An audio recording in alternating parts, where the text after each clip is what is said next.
What is up, guys? Cole and I are back here for another video, but this time we have something special. We have a Philadelphia Phillies prospect, 12th round pick this year. Absolute beast in the FCL so far. He batted .353 with a .542 on base percentage, and he's a local guy. Went to Pottstown and then went to Malvern Prep. Mr. Jordan Dissin, how are you doing? Doing well, guys. I'm happy to be here. Thank you for having me. No problem, hey. I saw your TikToks. I saw the swing. I'm like, this kid, he's elite. It's time. I appreciate that. Thank you. Hit him up. He's here. How you doing, Cole? You too. You know what, Kat, I'm doing great. It's been an interesting last few days, but you know, yeah. I'm feeling good. I'm excited for this. For sure. So, well, I mentioned earlier, grew up in Pottstown, went to Malvern Prep. Were you a Philly sports fan growing up? Dude, I was a huge Philly sports fan. I remember my pops taking me to, Citizens Bank, seeing, guys Chase Utley, Howard, Shane Victorino, and that amazing 2008 World Series run, even 2009 too. Yeah, I was a huge Phillies fan, especially. I mean, not too big in football and basketball, but I had all the Philly stuff. I had a big Chase Utley the life-size little poster thing, and you used to stick on your wall like the sticker. I used to have that in my room when I was a fathead. Yep. Kid. So yeah, the fathead, exactly. Yep. I used to be huge Phillies fan. So talking about that, the run this year that they had, obviously, did it mean a little bit more? Obviously, growing up as a Phillies fan, but also being a part of the Phillies, system. Oh yeah, definitely. I mean, especially being in the locker room around guys that oh yeah, the Phillies are going on a run, it's great, I'm gonna tune into the game, I'll watch it. But I felt it was a little more special for me because I'm watching the team that I didn't get to see play in the playoffs for, what was it, 10 years, more than that, 11 years. 11. So yeah, it was amazing. No, that definitely had to be awesome. So do you know if they won, would you have gotten a ring? Or an opportunity? I don't think so. I think you have to be part of the actual 40-man or something, or staff. I don't think I actually got anything. No, I think you have to be on the 40-man at some point in the season, or at one point. That makes sense.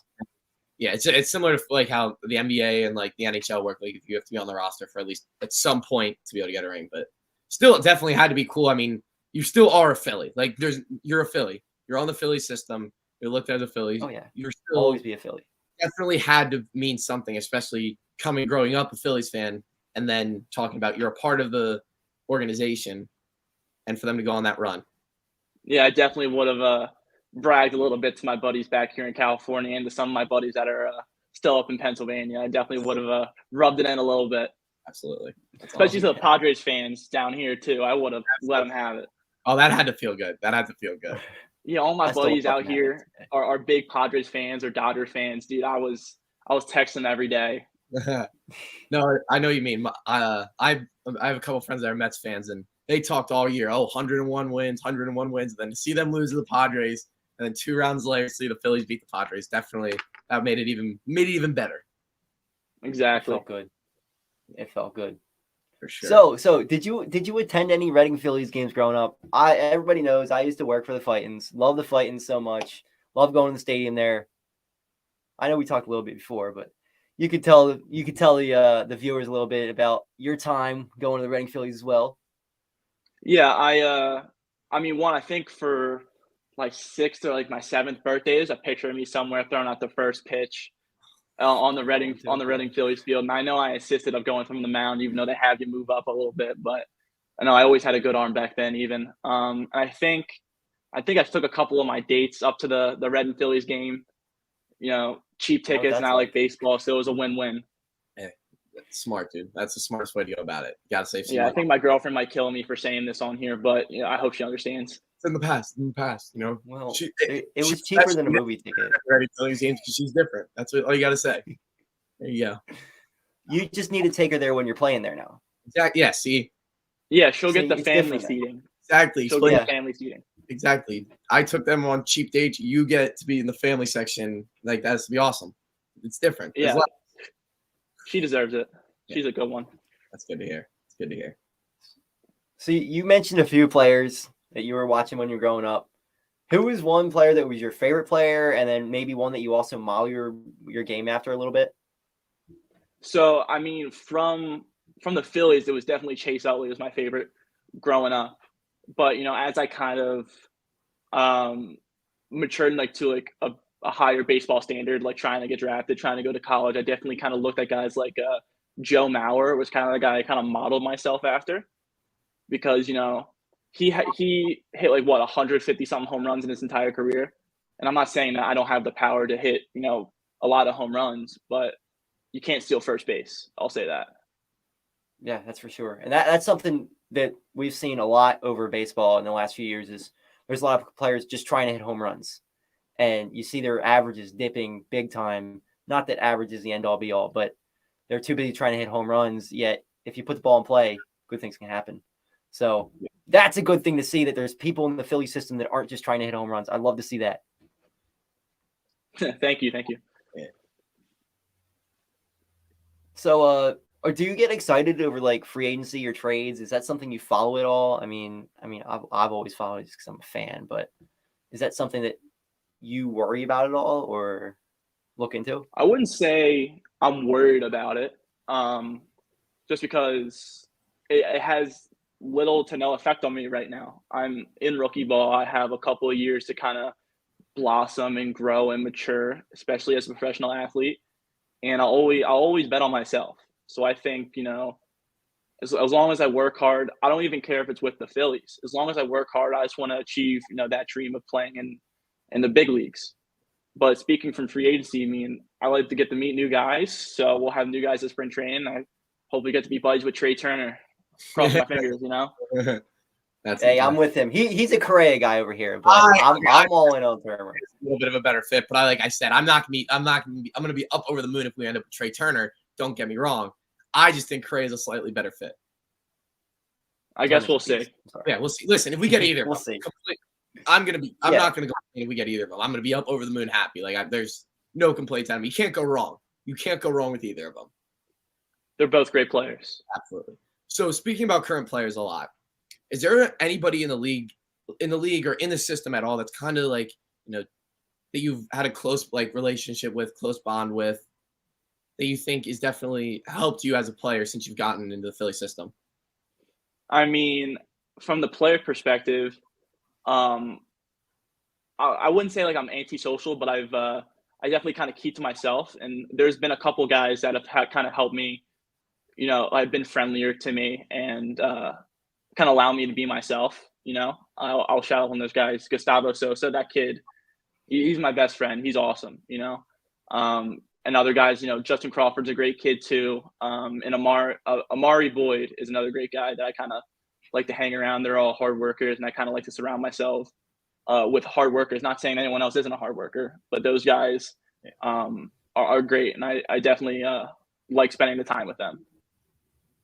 Yeah, I'm excited. Do you guys Oh, absolutely. So speaking of guys like Justin and Gustavo, do you guys envision all of you guys playing together on the Phillies one day? Because I know there's definitely a vision of guys like you and Justin Crawford being on the Phillies one day, looking at the future of this team. Do you guys ever talk about that or discuss that? I mean, it might have come up once or twice, but there's only 9 spots. So, I mean, baseball's a business at the end of the day. Yeah. So I'm just hoping one of us gets there. I don't care if it's me. I don't care if it's Gustavo. I don't care if it's Justin. I just want someone from our draft class to kind of get up there and make an impact. Yeah. Hey, you never know. You never know. So speaking of that, what's it like to play in the FCL? It's something that not a lot of people know about, first of all. I mean, they know it's there in Florida, but what goes on a day-to-day basis? Is it competitive at all, or is it just more instructional, or what's your day-to-day like when you're playing in the FCL? I mean, not a lot of people get a ton of bats there either. Yeah, that's a great question. So, I mean, you have games, I think it's 5 days a week, Monday, Tuesday, and then Thursday through Saturday. But it's work. It's definitely a workout. You'll get to the field at 8-ish, 7:45, 8. Eat your breakfast, you do all your warm-up stuff, go to the cage, and then you play. And then you go, then you have to lift after. So it's, of course, very competitive because there were a bunch of guys that were on the FCL team when I got there, and then they're having 30-plus guys come in and take at bats away from them. So some guys might be, I don't know, a little jealous, a little mad that they're not getting the at bats they want to. So it's definitely competitive is the word that I'll say. But yeah, it's a great experience, playing professional baseball. Not exactly what I envisioned. I envisioned, playing in a nice stadium, having a super nice locker with all the cool swag and stuff. But at the end of the day, I'm playing professional baseball and I'm having a great time. So Is it a downgrade coming from Saddlebrook, the Juco you went to, or is it like kind of on par from what you were at? I wouldn't say downgrade. I mean, it's definitely an upgrade. I'm playing professional baseball. I'm getting paid to play the sport that I've always wanted to play in my entire life, right?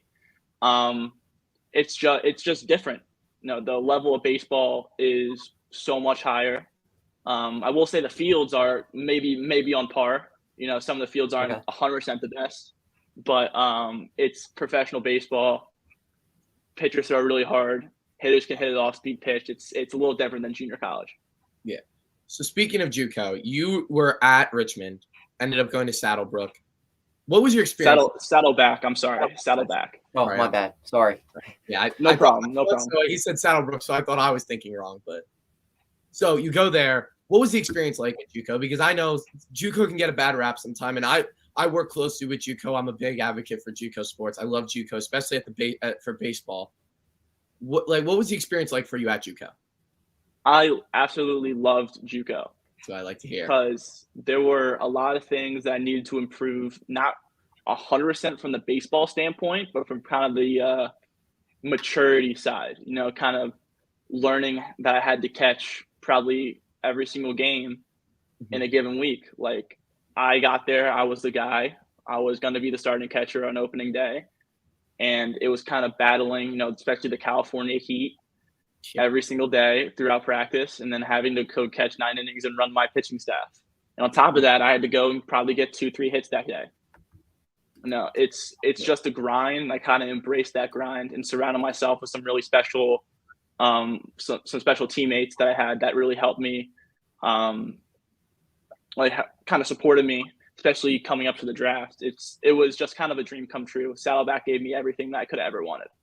Yeah, absolutely. I'm a huge advocate for JUCO sports. I love JUCO sports, especially JUCO baseball. Is just, I feel like JUCO, there's a little bit more heart behind it than compared to certain other levels.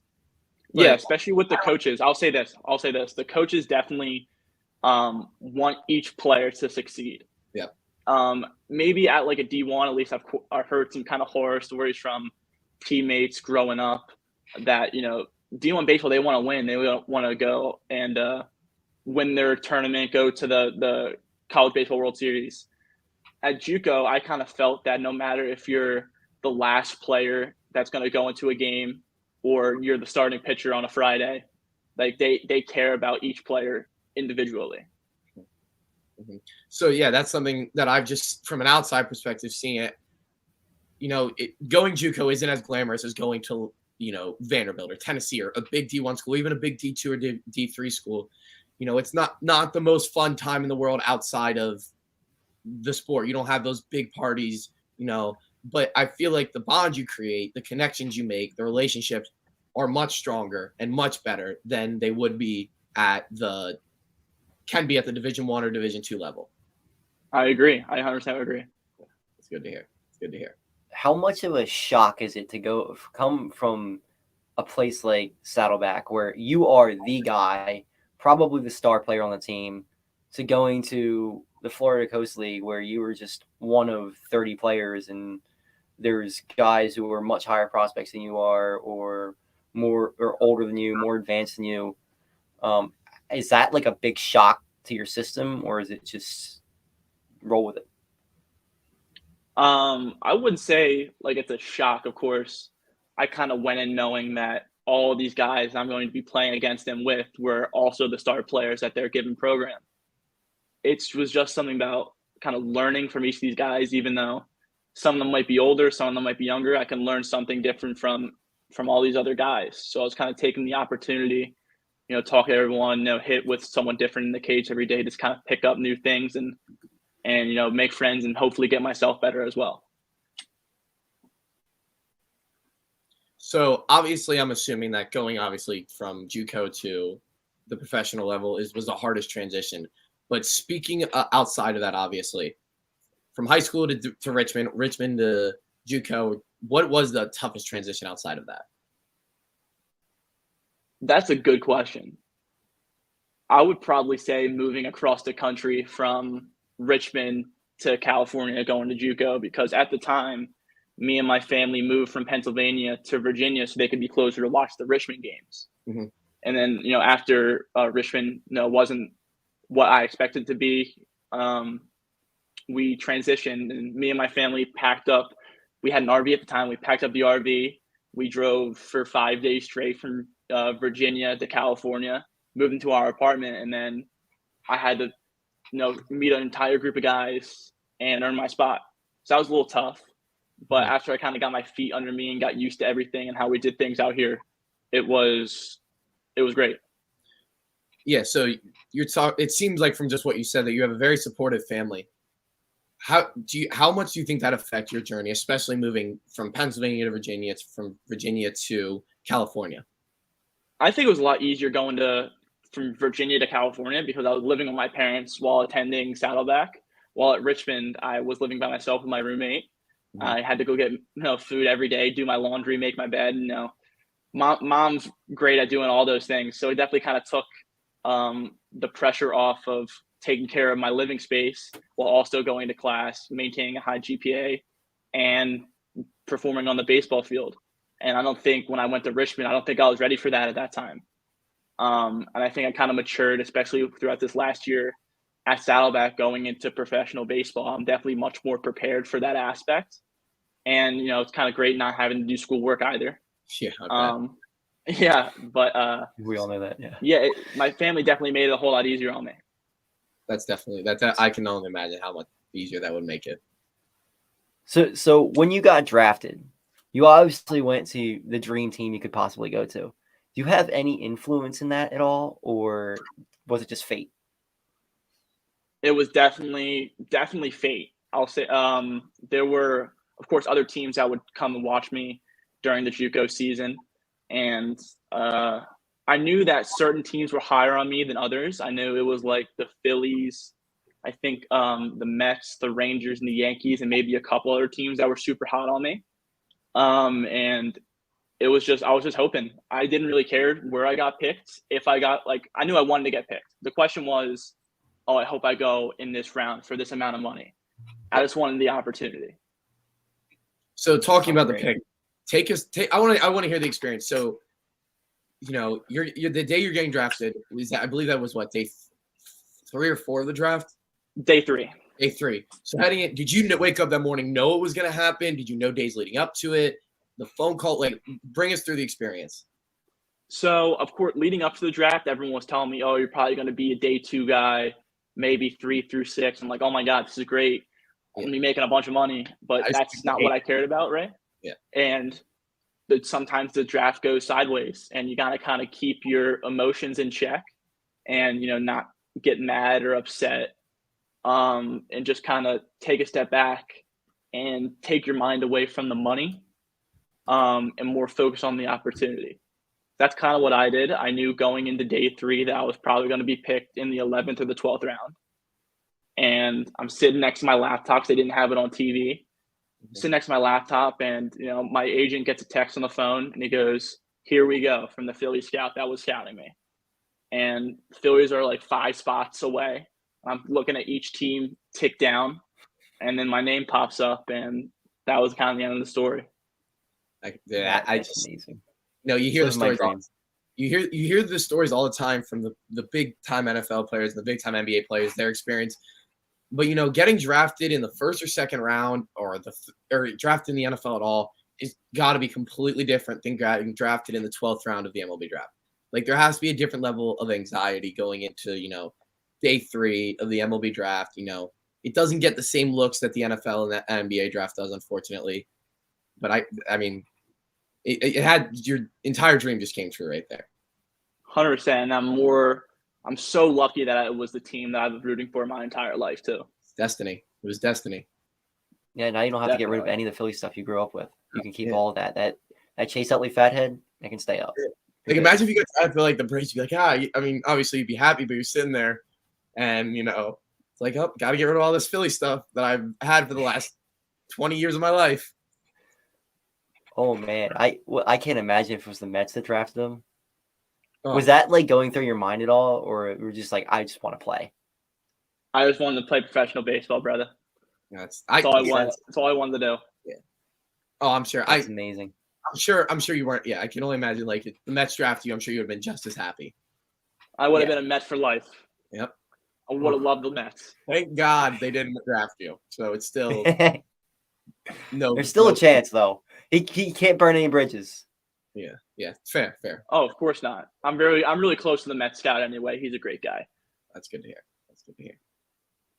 Well, Jordan, thank you so much for coming on. We highly, highly appreciate it. Thanks, First professional athlete to come on here. And you know what? I can't wait to meet you in Reading. Yep. I'm ready for it to happen. So we'll be there. We'll see you real soon. Oh. So I appreciate that, guys. I'll keep in contact. Take care, man. Thank you. Thank you, guys. I'll see you later, As guys. always, like, share, comment, subscribe, all that. Thanks for Jordan coming on again.